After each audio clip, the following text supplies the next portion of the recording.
What's up, tribe? How you guys doing? Go ahead and hit that subscribe button, and I hope you like this video. This is going to be your review for the Real Housewives of Beverly Hills, Season 13, Episode 13. Listen, they are on their way to Barcelona. I have been to Barcelona, but I really want to go back. Barcelona was beautiful, and I didn't spend enough time there, and I absolutely have to get back. But neither here nor there. We see the ladies packing and getting ready to go.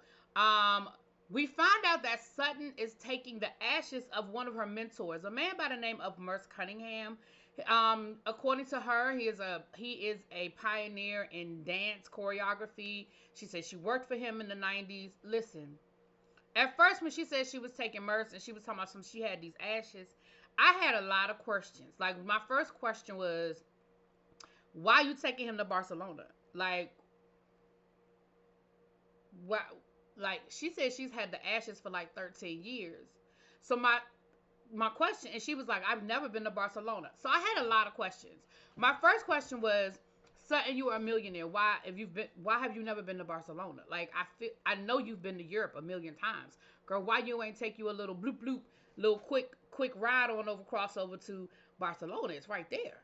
So my first question was, why haven't you been to Barcelona? Because, girl, you're a millionaire and you can do what you want when you want. If you wanted to go to Barcelona, you could go.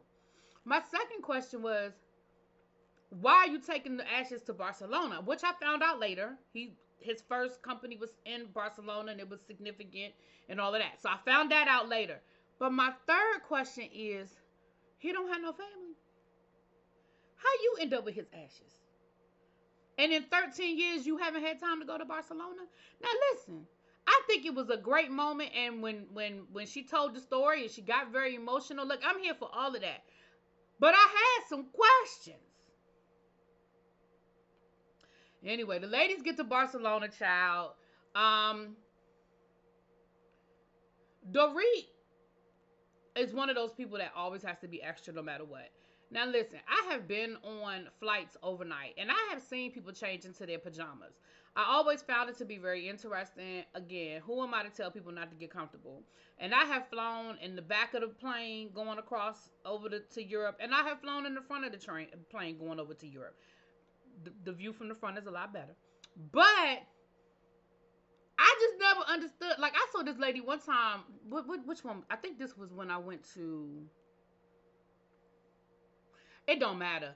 It doesn't matter where I was going. All I know was it was the flight when I was on the back of the plane, and that lady got up barefoot and went into that bathroom.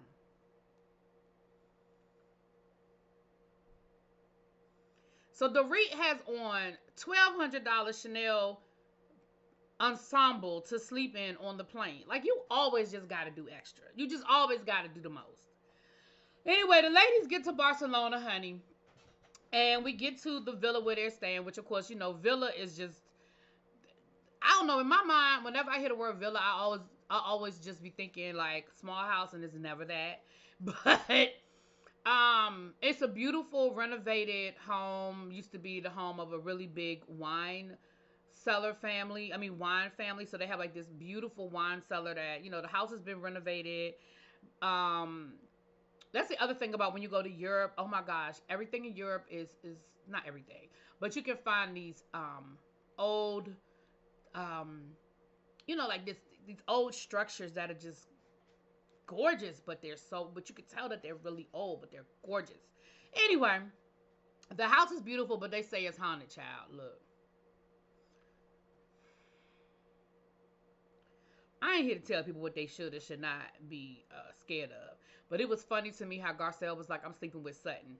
Now listen, for the people like Carlos King who said that Sutton and Garcelle are not friends in real life, I don't know how many different ways they can show y'all that they are really friends in real life, right? The way Garcelle showed up in Sutton's room and the way they giggled and were joking around, they are friends in real life. Like, would they have ever been friends had it not been for the Real Housewives of Beverly Hills? Probably not. But they met and they have built a real friendship. Neither here nor there. Moving on. So on the way to the villa, they play a How Well Do You Know Sutton game. Erica Jane actually wins instead of Garcelle. Garcelle was like, look, girl.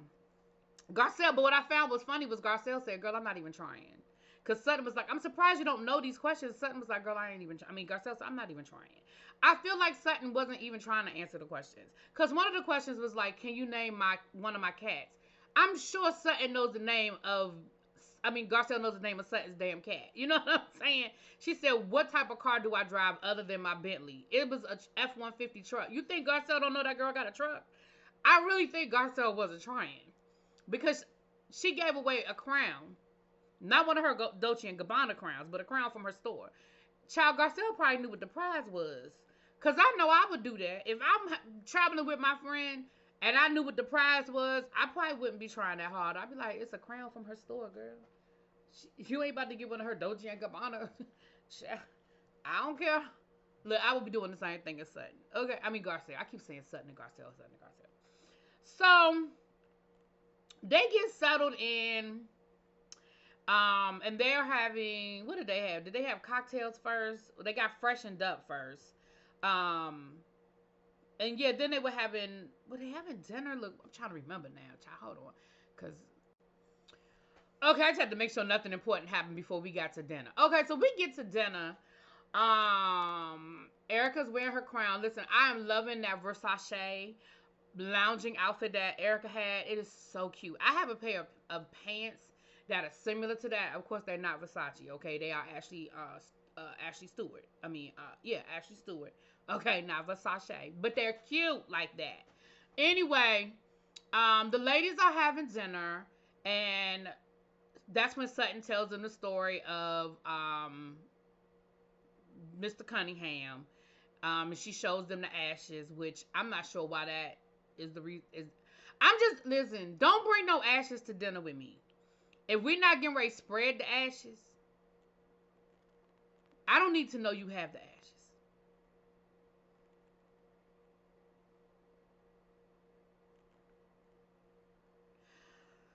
Here is my issue with this whole dinner situation. Anne-Marie, come down to the front, girl. Come here. Come down to the front, Anne-Marie.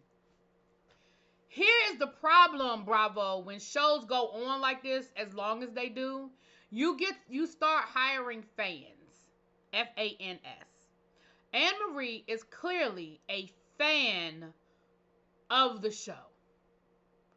Anne-Marie is clearly a fan of the show because you picked on Crystal, and the things that you brought up about Crystal, one, you made the comment about, you're welcome, Crystal, for me making you relevant and interesting. You had to know that has been the criticism of Crystal since she's been on the show. That she's not interesting. That she's, that she's not activated and she's boring and we don't want her here, right? And when I say we, I mean the fans collectively. I don't mean me personally. Whatever. So, I feel like that is where that comment came from. That is clearly a comment from somebody who watched the show, read the comments, knew what people were saying. Child, you was on Reddit, you was on whatever. That's number one. Number two, I feel like because you know the criticism of Crystal in the past, you know the things that she has said in her confessionals, you took some of what she said and you created a moment out of it. So Anne-Marie is telling the ladies, she apologized to Sutton about the whole throat thing, which was still a bullshit apology. I done already told y'all about the if I apologies. If I made you feel some kind of way, if I did this, if I did that. Girl, you can keep the ifs. Can you just start with, I'm sorry that I made you feel. It wasn't my intention. But not an if, because if I'm upset, I'm clearly telling you I feel that way. Neither here nor there, moving on. So, then she says she comes for Crystal because she apologized to everybody except for Crystal. So then she comes for Crystal and she's like, you told me that the ladies were uneducated and you told me that the ladies were boring and you told me that you were a real socialite and they're not real socialites. First of all,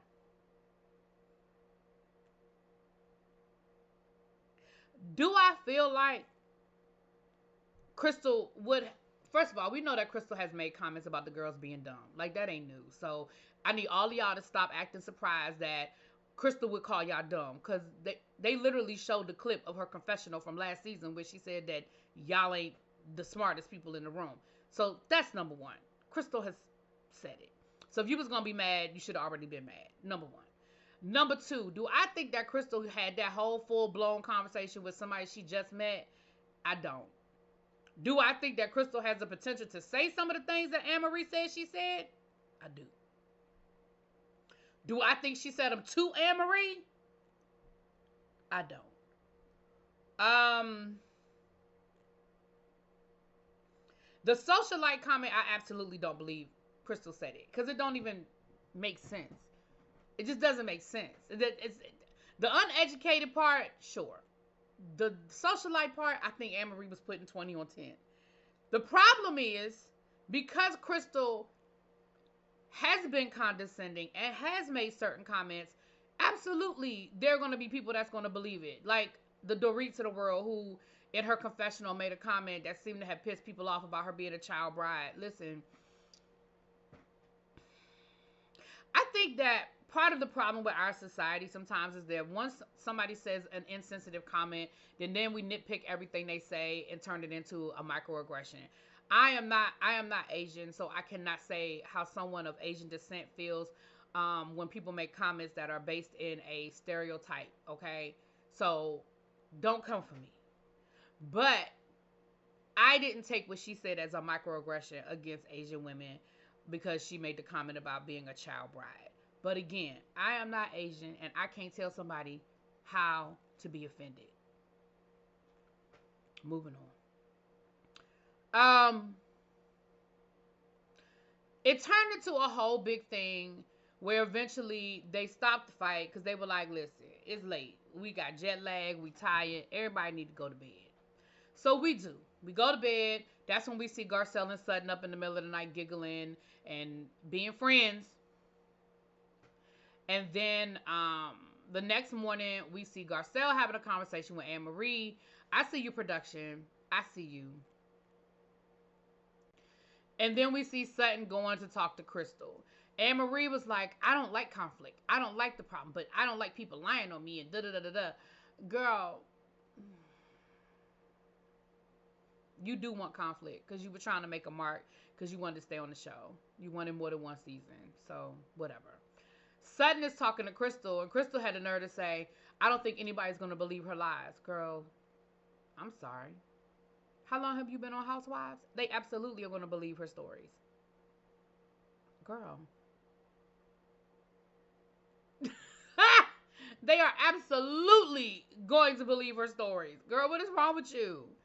Anyway, so then the ladies are getting together. They're going to a church. So they're, all they getting dressed, blah, blah, blah, blah, blah. Oh, and this is the first time Garcelle is traveling with glam. Girl, you better step up your game. I ain't mad at you, Garcelle, for having your glam. Everybody else bring their glam, child. Take your glam with you, girl. Take your glam with you. Anyway,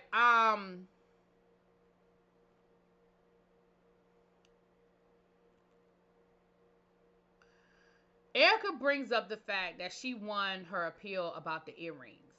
And she doesn't understand why the girls aren't more, there isn't a bigger reaction. I mean, the girls were basically like, okay. And she was like, I just don't understand why I'm not getting more of a reaction. I mean, they were ready to crucify me last year about the earrings. And I told them to just wait and let the process work its way through. And, I won my appeal and it's not over yet, but it is a small victory. And I just don't understand why they're not giving me more of a reaction. I don't get it. And that's part of the problem, Erica, because it's not about the earrings. It is about, she was like, well, they can't prove that he used clients' money to buy those earrings.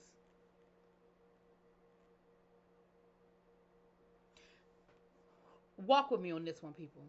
I understand what Erica is saying. Erica is saying they can't find the paper trail, which isn't necessarily true, but that's another conversation. Go to Bravo Dockets. They broke it down, but neither here nor there. The podcast, Bravo Docket TV. Anyway,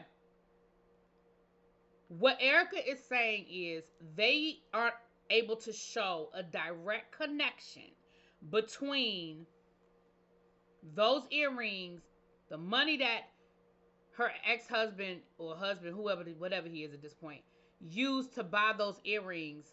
They can't show that he directly took money out of clients' accounts and then used that money to buy those earrings. Therefore, I should be able to keep my earrings because they were a gift to me from my husband. The point that you're missing, Erica, is that people feel like if those earrings are going to be auctioned off and the proceeds are going to be used towards paying off the victims, why are you fighting so hard to keep them? Because what we can't deny is that your husband stole money from them victims. Now, we can play word games all we want, and we can talk about this happened here and that happened here, but what we can't, the game we can't play is that your husband owed them people money. Now, I thought the earrings had already been auctioned off, and the attorney and his wife were showing off on Instagram, showing that they had her earrings. So isn't it a mute point at this point? Anyway, I don't know. But Erica, that's part of the problem. The fact that you don't understand why they don't have a bigger reaction is that you are still not getting it. It's not about the earrings, girl. It is about the fact that these victims have not been paid. And if the earrings can help them recoup some of what is owed to them, why are you fighting so hard to hold on to these damn earrings that your husband clearly in some way, shape, or form used clients' money to buy? Because that's how he got paid, is making money off of his clients. Are y'all with me on this? Moving on. So as the ladies are on their way going to this church, it is a winding road. It is going up a mountain. Crystal starts having motion sickness. They got to pull the car over on that tight ass road up there in the hills of Barcelona. And guess who has to come to her rescue? The nurse, Anne Marie. So that's where the episode left off. Y'all let me know what y'all think. I'll talk to y'all later. Peace.